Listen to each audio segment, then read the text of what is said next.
Hi, everyone. This is Dr. Katherine Kelly, and I want to bring you a little bit of a different Soul Wisdom Wednesday to you today.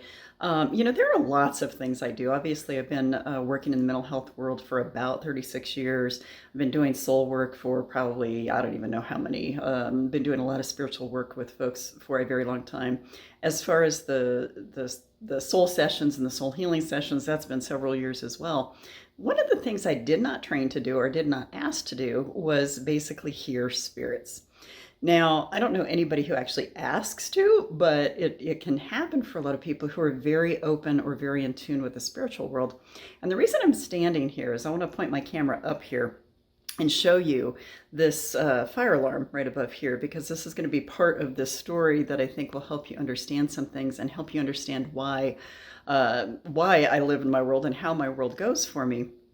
But I want to really emphasize the fact that we often miss signs from spirit, that there are signs all around us from basically nature signs or signs from spiritual beings that are there that are all around us all the time, but basically we don't know how to hear them. We don't know what to do with them. And there for years there have been TV shows about the medium or other intuitives or other basically mediums that communicate with past souls that are either still here on the planet trying to get free or trying to move to the other side. And my own life has been kind of interesting because, like I said, I never asked to be able to do this stuff. It just happens. So I want to give you some backstory about this fire alarm. I installed this probably about 2 years ago when I was redoing some things around the house and kind of updating. And the reason that I installed them was that my best friend experienced a fire at her house in Colorado before moving here about 6 years ago. And she's very, very sensitive to fire alarms and very concerned about it.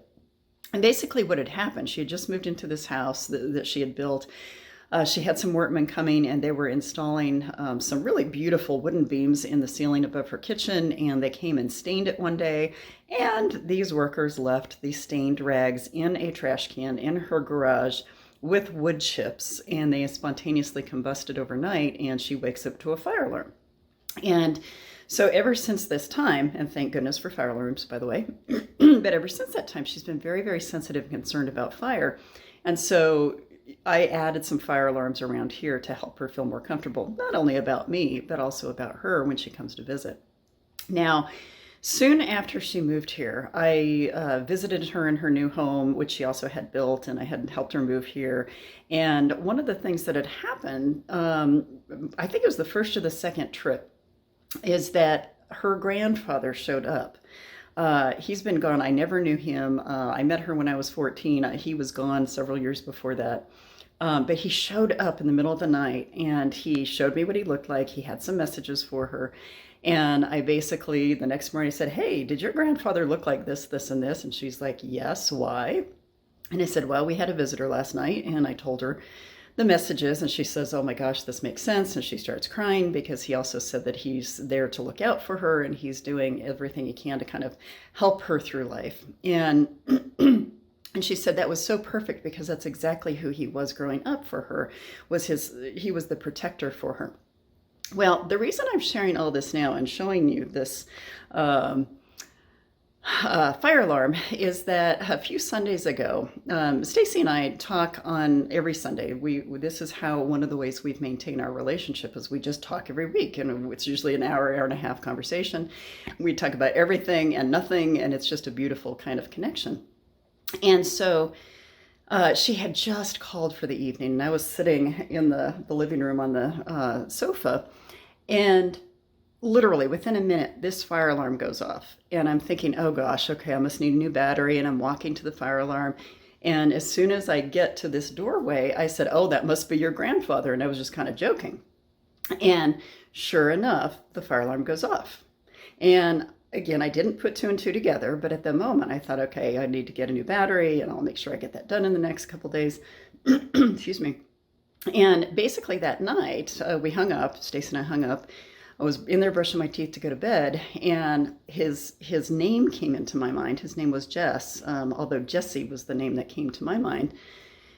And I said to him, "If you need to communicate with me, just come in. You're welcome. Come talk to me." 2:40 that morning, I wake up, and I didn't know why I woke up. But I woke up and just trying to get back to sleep. And about 30 minutes later, this alarm goes off again. And I sleep in a pitch dark room. So I got up. I was reaching for the doorknob to open the door. I said, Jesse, I hear you. And the alarm went back off. It rang, it beeped about 3 times. And so the reason I'm telling you this, and my arm's getting tired, so I'm going to switch arms here. The reason I'm telling you this is that we have signs from spirit all the time. We have things happen all the time. Native Americans and Native South Americans and many other cultures, part of their spiritual belief is to look for signs from spirit, look for animal signs, look for signs in storms, that's how they knew when rain was coming. They basically had these signs. And one of the things that I want to emphasize is that there are so many signs that we miss. There are so many things that we don't put two and two together because we just don't think about it. We are not based in spirit. We are not based in having those kinds of conversations about what could be happening that is unseen, that could be, excuse me, trying to get our attention. And I just think it's so important for us to start to recognize and bring those kinds of signs back into our world because they are very, very helpful. So when the fire alarm went off the other night or a few weeks ago, I said, Jesse, I hear you. I sat back down on the bed and I got very quiet and I started listening. And he had several messages for me. And one of them was very, very much about her mom's health. And he was her mother's father. Very much about her health and some things to watch out for and very specific details about this. And so I heard that. I heard some of the other messages. Excuse me. And I texted Stacy the next day and I said, hey, I need to give you a call tonight. Your grandfather visited. And I said it came through the fire alarm. And so basically we had this conversation and she starts laughing that, she couldn't believe the fire alarm went off. But I actually can. And I think her grandfather was such a savvy soul to use the fire alarm because one of the messages he gave me several years ago when I saw him in Stacy's house was that he was the one that was walking through the house and tripped the alarm before she heard the alarm because she said she had heard a door slam, she heard footsteps, and sure enough, then the fire alarm went off. So this time, when the fire alarm went off right as we started to talk that night, and I kind of joked, oh, there's your grandfather, it took that kind of message to put it together for me so that I knew that it was him and knew that when the fire alarm went off again, it was probably him trying to communicate. Now, I will say I have not changed the battery in this fire alarm, and it has not gone off again. So I don't know how else to explain the fact that that was obviously not the problem of the fire alarm. It was basically him trying to convey these messages. And she actually conveyed the messages to her mom when she visited soon after. She was going to Colorado that week, and she conveyed the messages, and her mom was very accepting and said, okay, I will keep an eye out for these kinds of things and start taking better care of herself. She's gone to the doctor. She's trying to take care of things a little bit differently. So the thing is, and I don't want to cover the camera here, the thing is we miss signs from spirit all the time. And so Soul Wisdom Wednesday is all about kind of bringing the soul's wisdom back. And I just want to emphasize that there are things that happen all around us. There are messages to us all the time that are here to help us and assist us. But a lot of times we dismiss them. We think, oh, that's crazy. We shouldn't put any energy into that.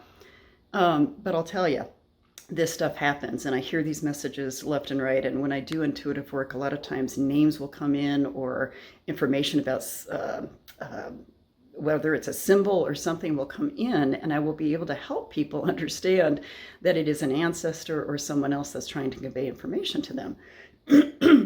Now, what does this have to do with psychology? Well, to me, the psyche and the soul cannot be separated. Carl Jung, which is one of the founding fathers of psychology, talked about the soul, talked about how much it was important in integrating, and yet that part of his work has been dismissed quite a bit, which is very frustrating for me when he was probably right on target, but almost 120 years after the field of psychology began. My arm's getting tired, which is why it is shaking a little bit. Sorry about that.